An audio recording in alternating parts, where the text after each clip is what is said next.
राहुल ने सीईसी ज्ञानेश कुमार गुप्ता को वोट चोरों का रक्षक बताया। हिंदुस्तान के चीफ इलेक्शन कमिश्नर वोट चोरों की रक्षा कर रहे हैं। कांग्रेस नेता राहुल गांधी ने आग्रह किया, ज्ञानेश कुमार जी आप अपना काम कीजिए, आपने शपथ ली है। ज्ञानेश कुमार जी आप अपना काम कीजिए, आपने ओथ लिया है, आप हिंदुस्तान के चीफ इलेक्शन कमिश्नर हैं। आपसे कर्नाटक की सीआईडी सबूत मांग रही है। आप कर्नाटक की सीआईडी को ये सबूत 1 सप्ताह के अंदर दे दीजिए, नहीं तो पूरा हिंदुस्तान के सारे युवा इस बात को एक्सेप्ट करेंगे कि आप वोट चोरों की आप मदद कर रहे हो। कर्नाटक सीआईडी को ब्यौरा दीजिए। प्रेस कॉन्फ्रेंस में राहुल गांधी ने मुख्य चुनाव आयुक्त ज्ञानेश कुमार पर निशाना साधते हुए कहा, मैं ये हल्के में नहीं कह रहा, बल्कि लोकसभा में विपक्ष के नेता के तौर पर कह रहा हूं। जो भी मैं यहां बोल रहा हूं 100% प्रूफ के साथ, सबूत के साथ बोल रहा हूं। उन्होंने कहा, युवाओं को ये समझने में मदद करने के लिए कि इस देश में वोटों की धांधली कैसे हो रही है, ये एक और मील का पत्थर है। राहुल ने कहा, भारत के मुख्य चुनाव आयुक्त लोगों की रक्षा कर रहे हैं या लोकतंत्र को बर्बाद कर रहे हैं। हिंदुस्तान के चीफ इलेक्शन कमिश्नर वोट चोरों की रक्षा कर रहे हैं। मुख्य चुनाव आयुक्त ज्ञानेश कुमार पर सीधा हमला करते हुए राहुल गांधी ने कहा, 18 महीनों में सीआईडी ने चुनाव आयोग को 18 पत्र भेजे हैं, जिनमें आईपी एड्रेस और ओटीपी विवरण मांगे गए हैं। चुनाव आयोग ये विवरण नहीं दे रहा है, क्योंकि ये विवरण हमें उस जगह तक ले जाएंगे जहां मुख्य ऑपरेशन चल रहा है। मुख्य चुनाव आयुक्त ज्ञानेश कुमार कर्नाटक सीआईडी को यह नहीं बता रहे कि ये कौन कर रहा है।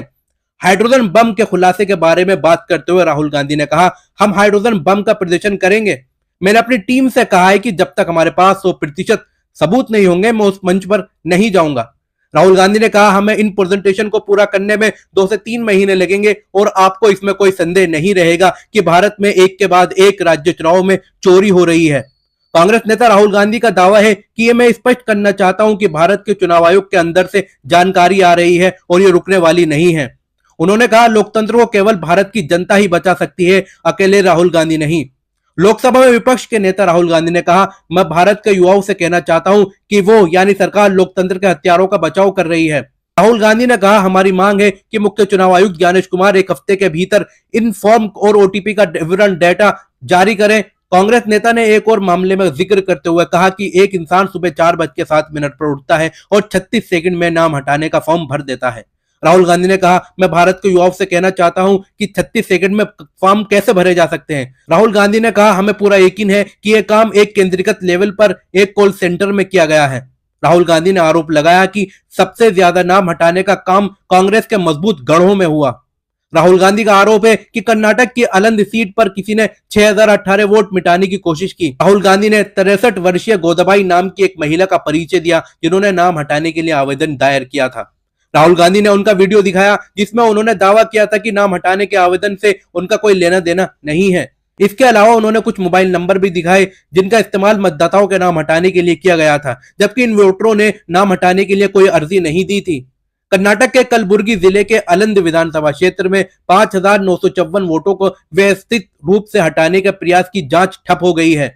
यह मामला 2023 के विधानसभा चुनाव से पहले फॉर्म 7 में जालसाजी करके मतदाताओं को हटाने की कोशिश से जुड़ा हुआ है और यह मामला ठंडा पड़ गया है, क्योंकि चुनाव आयोग ने अभी तक आरोपियों को पकड़ने के लिए जरूरी इंपोर्टेंट डेटा साझा नहीं किया है। अलंद के पैटर्न पर हरियाणा, महाराष्ट्र में हेराफेरी की गई।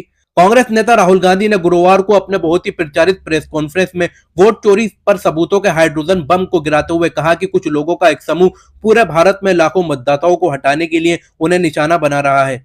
उन्होंने प्रेस कॉन्फ्रेंस में कहा कि यह कैसे किया जा रहा है, इसके बारे में 100% सबूत पाए हैं। कर्नाटक के आनंद विधानसभा क्षेत्र में 2023 विधानसभा चुनाव से पहले हुई कथित मतदाता धोखाधड़ी का मामला अब सामने आया है। इस घोटाले में फॉर्म 7 के माध्यम से कई परिवारों के वोटरों को गलत तरीके से हटाने की कोशिश की गई थी, जिसमें दावा किया गया था कि वे मतदाता ट्रांसफर हो चुके हैं। यह धोखाधड़ी एक कांग्रेसी कार्यकर्ता की होशियारी और उनके उम्मीदवार की सक्रियता से उजागर हुई। हमने ऐसे 38 मतदाताओं को शिकायत दर्ज कराई। धोखाधड़ी का तरीका बेहद चालाकी भरा था। फॉर्म 7 आवेदन गांव की एक महिला के नाम से जमा किए गए थे, जो खुद इसकी जानकारी से अनजान थी। कुल 47 आवेदनों में अशोक के गांव के ही कई परिवारों को निशाना बनाया गया था। प्रभावित मतदाताओं ने तहसीलदार को प्रतिनिधित्व सौंपे, लेकिन ग्रामीण इलाके होने की वजह से कई समर्थक डर के मारे आगे नहीं आ पाए। अधिकारियों की ओर से अभी तक कोई ठोस कार्रवाई या जांच का विवरण मौजूद नहीं है, लेकिन इस मामले ने कर्नाटक में चुनावी प्रक्रिया की सच्चाई पर सवाल खड़े कर दिए हैं। विशेषज्ञों का मानना है कि ऐसी धोखाधड़ियां ग्रामीण क्षेत्रों में आम है, जहां एक मतदाता की जागरूकता कम होती है। आनंद क्षेत्र में यह घटना 2023 चुनावों से जुड़ी होने के बावजूद अब 2025 में आकर उजागर हुई है। 1 सितंबर को बिहार में अपनी मतदाता अधिकार यात्रा के समापन समारोह को संबोधित करते हुए गांधी ने कहा था कि उनकी पार्टी जल्दी वोट चोरी के बारे में खुलासे का हाइड्रोजन बम लेकर आएगी और इसके बाद प्रधानमंत्री नरेंद्र मोदी अपना चेहरा नहीं दिखा पाएंगे। इससे पहले 7 अगस्त को राहुल गांधी ने कर्नाटक के बेंगलुरु सेंट्रल संसदीय क्षेत्र के अंतर्गत आने वाली महादेवपुरा विधानसभा क्षेत्र के आंकड़ों का हवाला दिया था। उन्होंने चुनाव आयोग पर भाजपा के साथ साठगांठ करने का आरोप लगाया था। राहुल गांधी ने 2024 के लोकसभा चुनावों के आंकड़ों का हवाला देते हुए दावा किया था कि कर्नाटक के महादेवपुरा विधानसभा क्षेत्र में हेरफेर के माध्यम से 1 लाख से ज्यादा वोट चुराए गए थे और कहा था कि वोट चोरी हमारे लोकतंत्र पर परमाणु बम है। और हाँ, जरूरी सोचना यह कि सिर्फ ये कहने से कुछ नहीं होगा कि टीवी, अखबार, मीडिया सरकार की गोद में बैठ गए हैं, लेकिन क्या आप हम जैसे पत्रकारों का साथ दे रहे हैं जो सरकार से सवाल करते हैं और जनता के मुद्दे उठा रहे हैं। इससे पहले हम सरकार के सामने कमजोर हो जाएं, आप हमारे चैनल सब्सक्राइब कीजिए ताकि सच आप तक पहुंचता रहे।